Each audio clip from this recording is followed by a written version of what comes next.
Welcome to the Apex Sunday, hosted by John Dowsett and myself, Robert Ross. And John, Silverstone is coming up for MotoGP and Monaco for F1. So we've got two classic race circuits coming up. I do love Silverstone. I've driven it in racing simulations. It's a very, very mixed track. A lot of high speed corners, some mid speed corners, and some close to hairpin slow corners. In the Sims, my biggest problem with driving racing cars in Sims is the medium speed corners. I have a hard time getting the line between going too fast or too slow.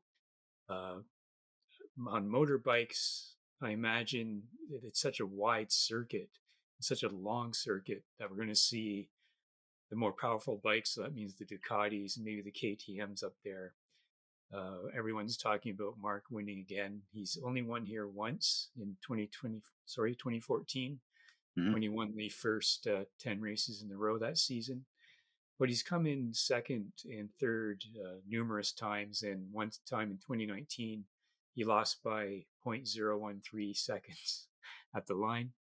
So I'm hoping for a very, very nice race, and then Monaco as well, which has very different for cars. And I know you're a fan of Monaco and Silverstone. What are your thoughts? Well, I like Silverstone because even though it's got that huge differential in regards to corners, from uber high speed to tight technical stuff, it is flowing. I mean, it is a rhythm track, which is wonderful. I can't wait to see the bikes on it again. Marquez, the Ducatis and the KTMs for sure. But then it all depends on setup as well, right?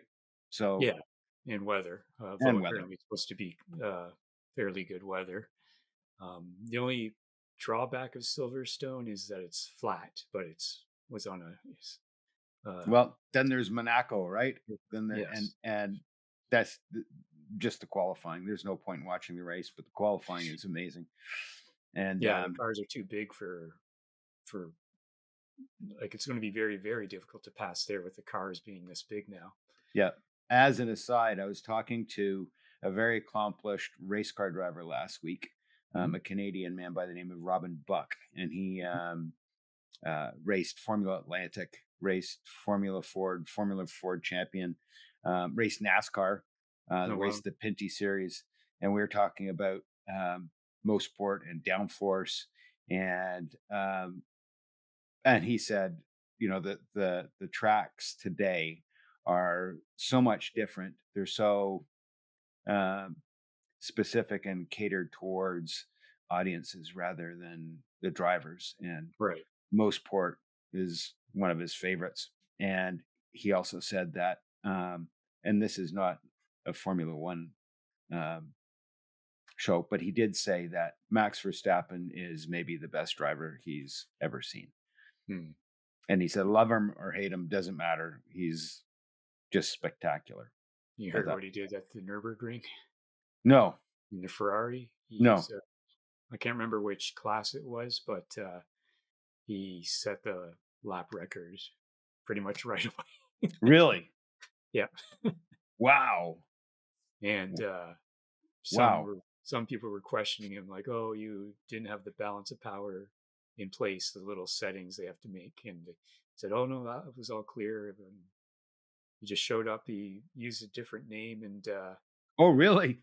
Within a few laps, set the lap record. And I know that he's going to move on from F1 eventually to sports car racing. And that's going to be interesting because we've seen, well, Alonso, he was with Toyota, so pretty easy to win at that time. I remember Johnny Nico Herbert. Hülkenberg. Yeah, ton of them. Martin Brundle even. All the way back to Jackie Stewart. Yeah, Hülkenberg did it 1 year and won right away. So at Le Mans, so very good. And that's leads us into the Le Mans race for MotoGP. And before we get into the race and the sprint qualifying, we had Fabio putting the Yamaha on pole. I said it numerous times. After Marc, I rate Fabio the best rider, and he's doing things with that Yamaha again that the other riders aren't. So that was very impressive to see. And also, proof of his brilliance, right? Oh yeah, absolutely. And we're going to talk about that a little bit more about these riders and drivers like Verstappen too. I watched that race this last weekend on a proper circuit, which was very nice. Love to see them sliding around and not being as precise as they have to be on the road circuits. Right. But he slaughtered the field in that race. And this kind of proves that, there's qualifying is one thing, a race is another. Didn't expect him to just take off like that. Unbelievable. And then here with the sprint and Fabio getting the pole position. So he starts the sprint and he's in the lead for a while, but eventually as his tires wear and so forth, even in a short race or perhaps because of the bike itself, getting one lap at absolute speed is one thing, but repeating it over the race, even as good as Fabio is, it might not be quite possible. So, he just slowly got picked off, and I think he finished 5th, if I remember correctly. But he did lead for a while, had good battles with Marquez and Fermin Aldegeur. And the Fermin-Fabio battle, there was a little bit of contact, and I was happy to see no complaints post-race or anything like that. This is the nature of racing these bikes. Why do you think he couldn't hold that pace for the entire race? I think it's, again, when you're qualifying, you can burn through the tires, right? You can just rip through them. And even in a short sprint at Le Mans, which is a very slippery circuit, I just think that the tires couldn't take his pace that he wanted from that bike. So it was just that the bike using tires. Yeah, and him using the tires as much as possible to get this pole position, and then hanging on and finishing 5th, because you can't do that lap after lap after lap, right, with his riding style and so forth. And I don't know if he said, well, I'm just going to see if I can hold on, or if he tried to preserve the tires. I don't know, but he did fall back. But not that much. Like, it was pretty impressive. Mm-hmm. Yeah, he's a great rider, obviously a champion. And so looking forward to, it seems that Honda and Yamaha, they're not fighting for victories or anything, but compared to last year, quite a difference. Huge difference. So, and that, I think that speaks to the concession system that MotoGP has, where, they're in the D bracket where they're so bad that they get extra testing, extra tires, and all that stuff to try to catch up. And some people, well, that's kind of false, but the racing is still pure once they're on the circuit, no matter how competitive they are. So the more competitive we have, the better, as far as I'm concerned. I think of F1. I mean, McLaren made a huge step last year, and Williams this year, really big. And Ferrari as well. Well, didn't they fall back a little bit? Well, there's still, if you think Lewis finished 4th and started 12th, I think it's definitely got some speed now. Yeah, in the races, right? Maybe the qualifying's a bit weak, but right. I wonder if there was a concession system in F1, which would be impossible because it would be politically a nightmare. Everyone would be going nuts. But maybe we would see Williams up there even a bit further, or Alpine, although their second driver situation is a bit of a mess, but that's another story. So getting back to the sprint, we had Alex and Fermin, the Gresini riders, on the podium along with Marc. entertaining sprint, but not a classic or anything. Anything else about the sprint for you, John? Not at all. Okay. It was the race that was the event, I think. Right. So the race, wet, mixed conditions to start. I was able to follow it. I thought the commentators did a pretty good job of explaining what was going on. People at the circuit apparently were going, "What the hell is going on?" But the new rules are a result of what Marc did at Coda, causing that exodus from the grid. So yeah. So I've written down here. So after the first formation lap, the entire field came in for wets. So when the entire field comes in, the start is aborted. It's red flagged for excessive riders at the pit lane exit because it's too dangerous to start from the pits. So no penalties. They go on another lap, the quick start formation. On that lap, before that ends and they line up on the grid, half the riders go back in for slicks and a few of them stay out for wets. Then they go up another formation lap. They all line up. So now we have a wet race declared, which means that anyone can change their bike at any time during the race. But the key thing here is that we have a start with mixed wet and dry tires. And this is probably why Pecco got crashed into, because the wet riders had to brake very, very differently than the dry riders. And a different line as well, right? Yes. So Enea crashed into him, got a couple lap penalty for that, took out Mir and so forth. Pecco started again. But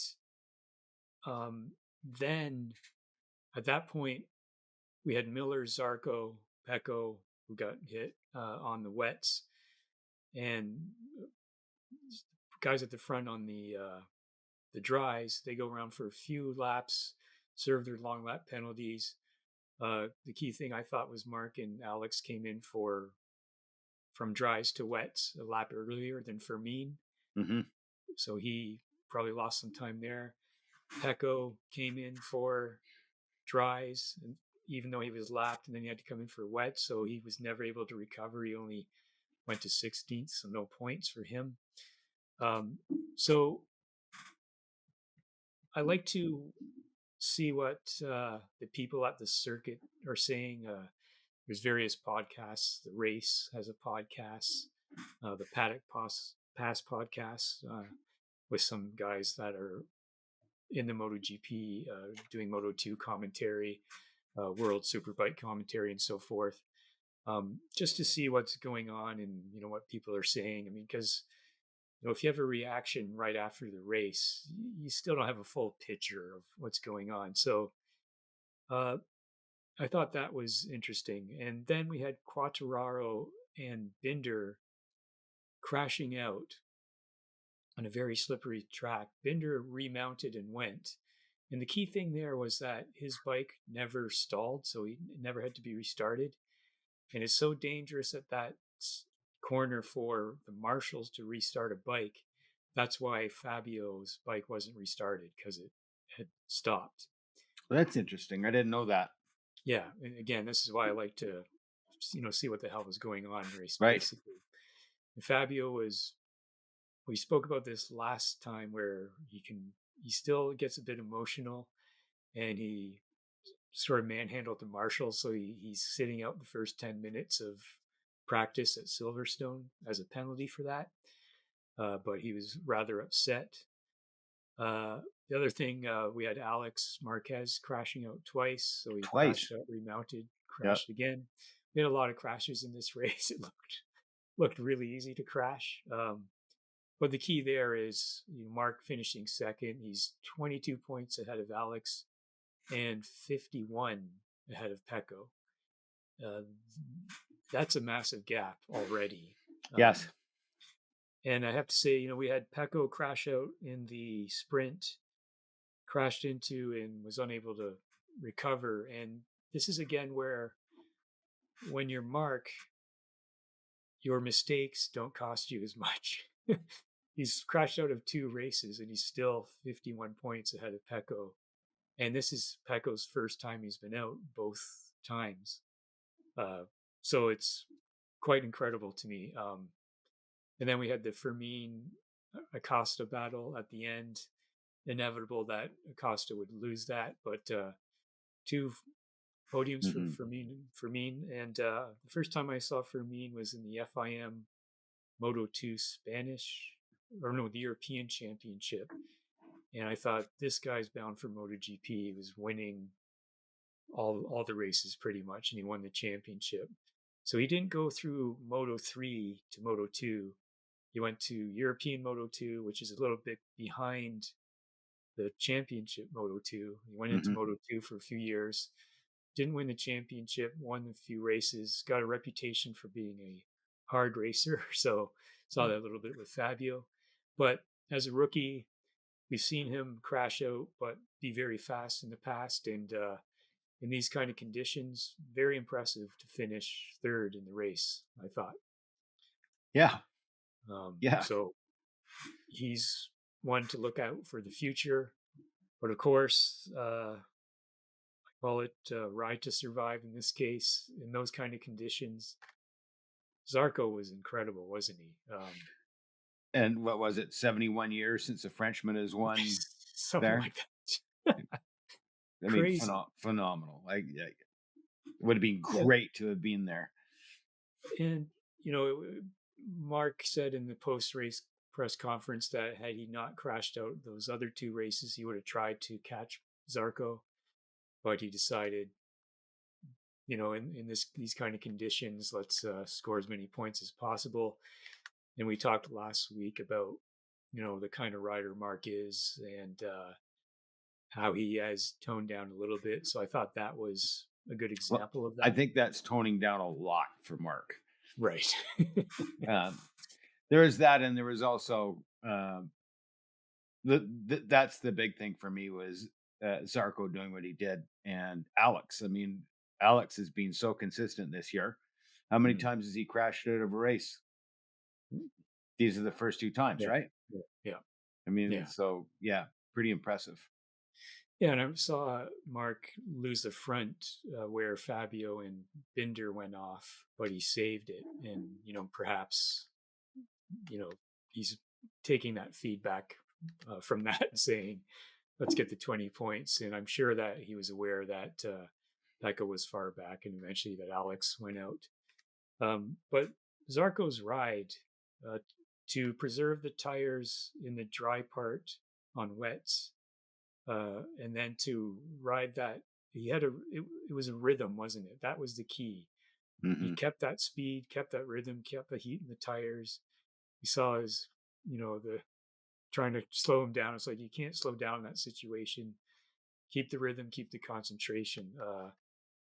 I can imagine what's going on in your head with all that pressure to win, like you said, in over 70 years, win at home, not expecting Honda to win this season. Mixed conditions, sure, but he's the one who did it. So just to jump ahead, like in terms of rating for this whole event, I'm going to give it a 7.5. And Zarco, easily the rider of the event, finished well in the sprint as well. Just an incredible ride. And did you race much in the rain when you were racing? A little bit. And I loved it. I you know what? I think I know you're going to find this bizarre, but I think that the rider of the race was probably Alex Marquez.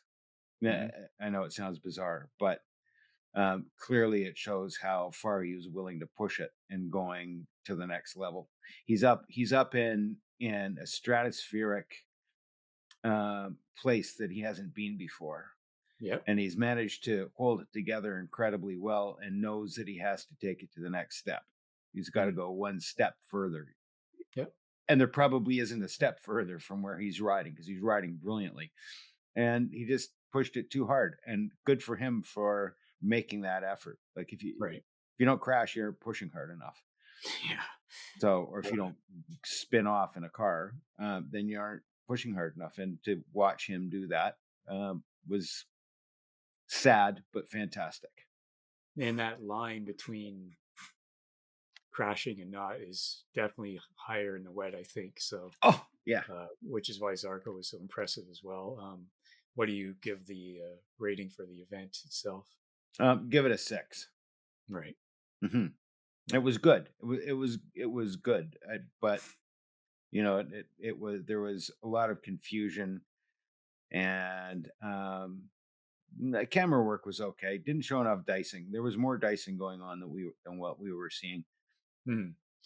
Yeah, the post race analysis, some people were saying that maybe they should have just waited 15 minutes to see how the weather settles so that all the riders are on one tire or another. But I think that's just, you can say that with hindsight because you just don't know. So you just got to go ahead with it, I think. Well, what was there? There were 6 riders that went out. 6. That's too many. It's just there were too. There was just too much mayhem. And yeah, I don't like seeing crashes. Well, it's yeah. I mean, with that kind of chaos, they changed the rules and so forth. But maybe they need to adjust again. And I do like that. Outside of some technical things that aren't going to be gone till 2027, like the wings and the starting devices and all that. I do like that they are willing to adjust as the season goes to try to stop some nonsense. But sometimes when you adjust, you create more nonsense inadvertently. So we'll see what they do with that. Yeah. I can't blame them for it, but that's what happens at times. Yeah. So the other thing is Pecco and Digi, who are also riding the 25 bike, have said that, again, that they're having a very hard time with feeling the front end. Marc has said that he can feel it, but he can't feel where the limit is, and he feels there's more limit there. So Marc has a similar kind of complaint, but he's riding around it as he does. And Pecco just basically stated, it's not going to change. I've got to figure out how to ride this bike around like a different riding style. So we'll see how that goes. But he also said that Marquez could be competitive on a tractor. Yeah. So, we were talking about Fabio earlier. It's these guys, riders, drivers, who somehow, for a racer to get to that, like, it's a man and machine thing. And some of these guys are just so in tune with everything about their machine. Is that the difference? Like I can't identify the difference, but it seems to be there, that Marc and Fabio as racers have that advantage of like, they're full racers. Like, I don't know. Do you know what I mean? I can't explain. It's an incredibly bizarre thing how, when you're competing at that level, I can't really guess because I never got anywhere near that level when I raced. But to stay calm, like you're sitting on a couch, meanwhile going through incredible G-forces and doing things that your whole life you've been told is wrong. You don't want to be, sliding around a corner at 100 miles an hour, but that's how you do it. And now you have to sort of in your brain say, this is what you do. And, I'm sliding out a little bit too much. I need to gather it up. Whereas the normal human being doing 20% of what these guys do would be screaming like a child, because it's so intense. But somehow it becomes normal. There's also another thing that's happening, and that is that all the bikes are traveling at roughly the same speed. And since they're roughly traveling at the same speed, it's that differential between you and the bike in front of you that becomes the speed that you're going. and therefore the speed is inconsequential. That feeling of being on the edge of going around a corner on a motorcycle with that kind of lean at the very edge of adhesion, where just a little bit more input on the bars or a little bit difference in the throttle and you're done, is an incredibly satisfying thing. Yeah. Like, Right. feels very good. Um, Well, so I guess it's Mark and Fabio. To an extent, I mean, Mark struggled the latter days of the Honda, although he's still way ahead of the other Honda riders, just like Fabio is ahead of the Yamaha riders. It's that ability to adapt, to get the most because they're when you calm, they can, and and and you, and they can look and see where there's a little bit more traction. well, You do know, you remember when we were karting years ago and we went through different heats and we didn't have one cart per rider or for driver? So I went into another go-kart and I hated it. And you said you were watching me because you weren't in that particular heat, and I improved throughout that heat. But still, at the end, I hated driving that car. It had to be driven in a different way that I like to, and to me, that's amazing that you can get all that out of your system and just, well, this is the way that this machine I can get the best out of it, and I can. It's that ability to change your style that I think guys like Mark and Fabio, and probably like Verstappen, maybe Schumacher, because he didn't. Apparently, he wasn't very good at setups. I mean, tested, then got it. But that I think that may be the difference. That sort of adaptation and like you say, comfort, regardless of how you and have that to. and that comfort Right. allows you to say, "I can always improve," because now you've got the extra focus to do that.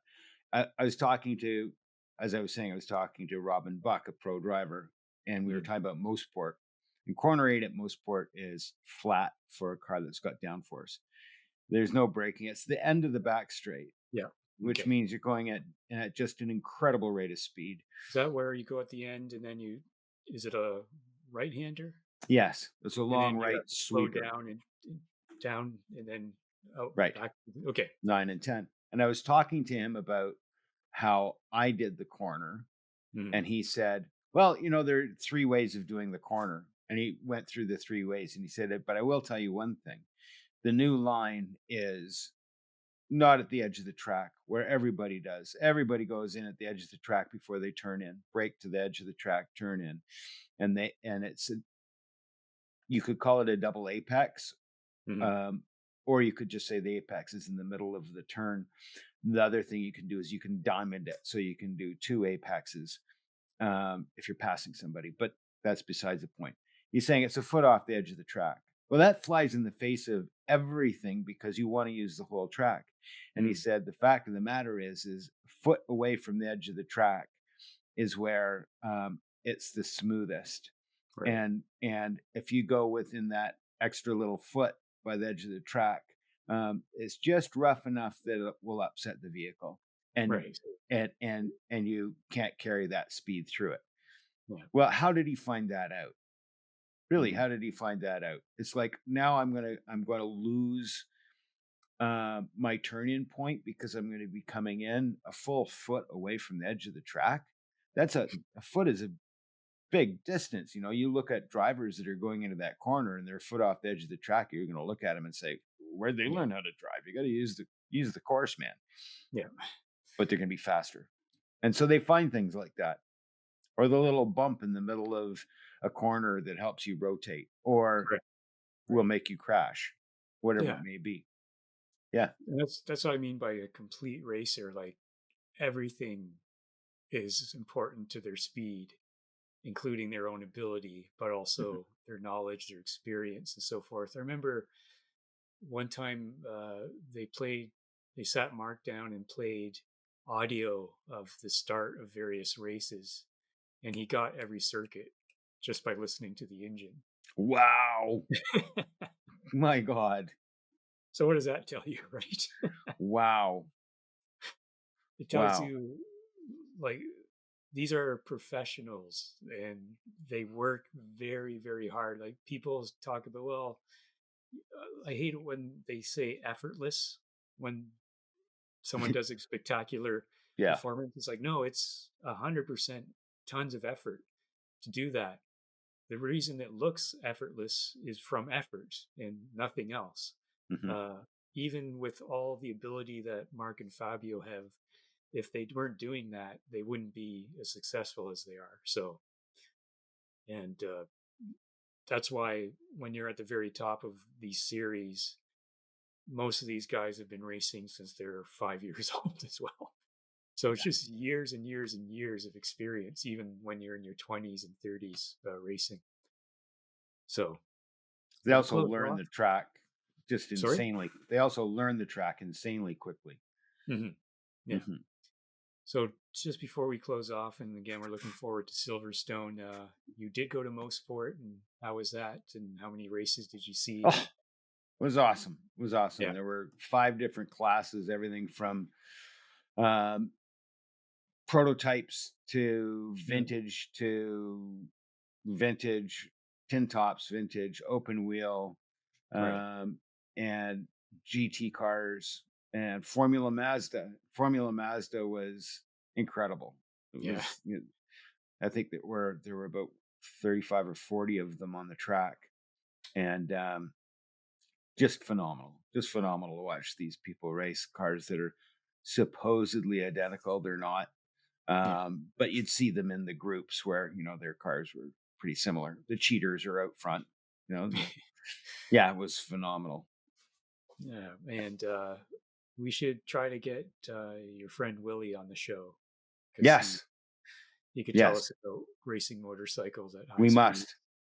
so forth. So, all right. So let's try to get that going as well. And we'll talk next time about Silverstone. Thanks, John. Thanks, Rob.